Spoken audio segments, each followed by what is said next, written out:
시청자 여러분 안녕하십니까. 장원재의 세상만사 노래 이야기 시작하겠습니다.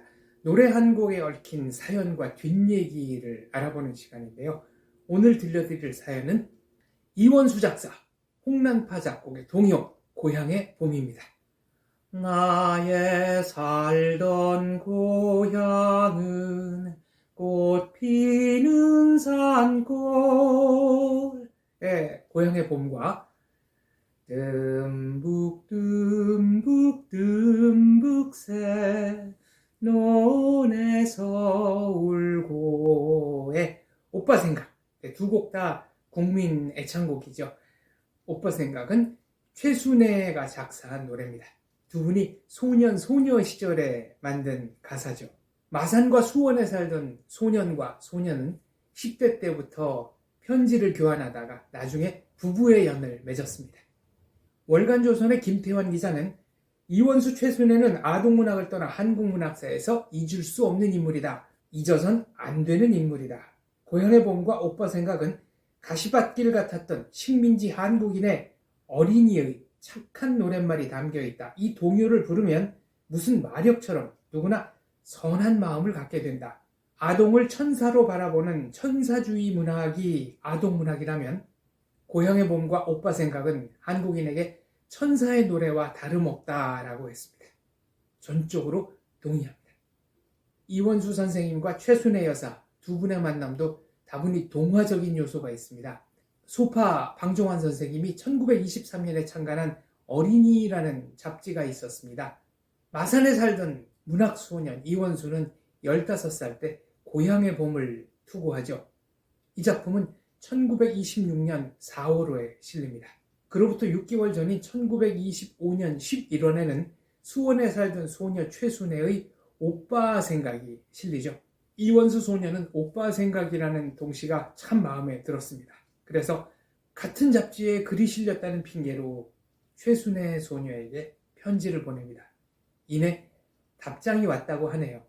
두 사람은 7, 8년 동안 편지와 사진을 주고받았고 한 번도 만난 적은 없지만 결혼하기로 약속을 합니다. 편지를 보낸 것은 이원수가 먼저지만 최순애 소녀도 확실하게 신호를 보냈습니다.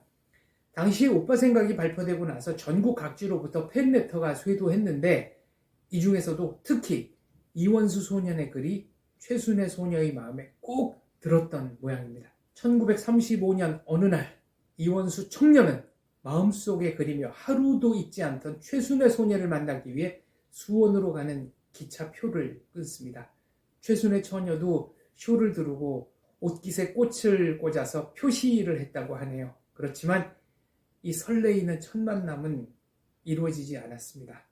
공교롭게도 당일날 이원수 청년이 일본 경찰에게 검거가 됩니다. 반일 문학 서클인 하만 독서회 사건이었습니다.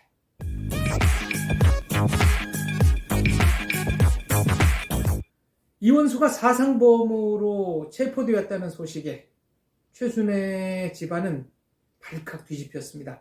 이때 이런 상황에서 두 사람의 결혼을 적극 추진한 사람이 최영주입니다.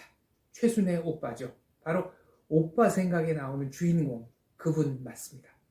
이원수는 1년여 동안 수감 생활을 하고 1936년 1월에 출옥합니다.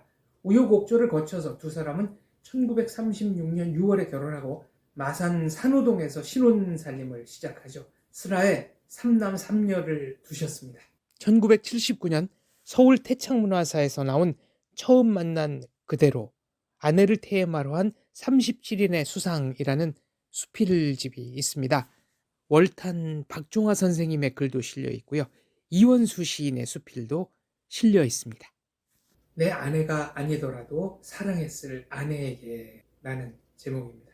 이 가운데 쌀이꽃 울타리라는 글이 있는데요.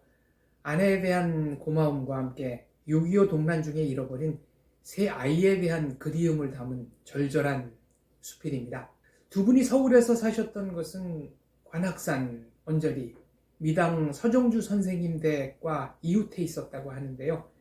최순애 여사가 관악산 산골에서 캐온 쌀이나무로 울타리를 쳤다고 하죠. 그 나무가 전쟁통에 잃어버린 아이들을 닮았다는 것이고 그 나무를 보면서 지은 동시를 아내에게 줬다는 겁니다. 슬픔을 사랑으로 승화시켰다는 내용이죠. 6남매 중에 이원수와 최순애는 일사후퇴 때 아이 셋을 잃어버립니다. 아이들 중 큰딸 영옥과 막내딸 상옥, 그리고 갓난 사내아이 용화입니다. 이원수가 큰딸 영옥을 멀리 제주도에까지 가서 찾은 사연은 영화 전송가의 한 소재가 됐다고 하네요. 영화 전송가는 6.25에 참전했었던 미 공군 대령 딘 헤스의 자서전이 원작입니다. 딘 헤스 대령은 전쟁 고아들의 아버지라고 불릴 만큼 한국 고아들을 헌신적으로 돌봤습니다. 주연 배우는 록 허드슨과 인도계 여배우 안나 카슈피였고요. 한국 고아 25명이 특별 출연했습니다. 헐리우드까지 날아가서 출연을 했는데요. 그래서 이 고아 25명과 딘 헤스 대령은 미국에서 감격적인 상봉을 하기도 했습니다.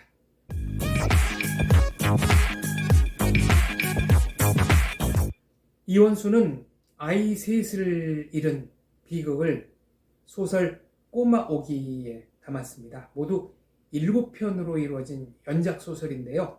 작가는 피난길에 병들어 죽은 오기가 남긴 자그마한 인형을 오기라고 생각하고 주머니에 넣고 다닙니다. 작가가 몹시 외로울 때 인형을 만지면 오기가 나타나죠. 그래서 오기와 작가는 즐겁게 얘기를 나눕니다. 주인공인 작가는 6.25 때 아이들을 잃고 반쯤은 넋이 나간 상태인데요. 죽은 아이들을 위해 자장가를 부르기도 합니다. 저는 이원수 선생님의 다른 작품 겨울나무도 본인의 심정을 다룬 노래가 아닌가 생각합니다. 나무야 나무야 겨울나무야 눈 쌓이는 날에 외로이 서서 눈 쌓이는 날에 외로이 서서 쓸쓸하게 누군가를 기다리던 겨울나무가 바로 이원수 선생님 당신이 아니었을까 그런 생각이 드네요. 고향의 봄은 특별한 경우에 많이 불렸죠. 소파 방정환 선생님 장례식 때도 불렸고요. 70년대 80년대 여름방학 때마다 고국을 찾아와서 봉황기 전국 고교야구 선수권대회에 참가했던 제일동포들의 노래로도 불렸습니다. 교회 교가를 들려주는 전통이 있는 대회였는데요. 제일동포 학생야구단이 승리하면 교가 대신 고향의 봄을 틀어주었습니다. 고향의 봄은 북한에서도 널리 불리는 노래라고 하죠. 통일이 되면 남북 어린이들 그리고 어른들이 모두 함께 모여서 눈물을 흘리며 목청껏 부를 수 있는 노래라고 생각합니다. 그런 날이 빨리 왔으면 좋겠습니다. 시청해 주셔서 감사합니다. 지금까지 장원재였습니다.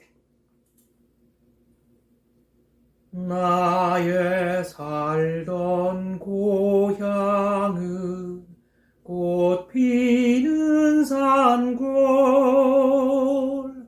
복숭아꽃 살구꽃 아기 진달래 울긋불긋 꽃대궐 차린 동네 그 속에서 놀던 때가 그립습니다.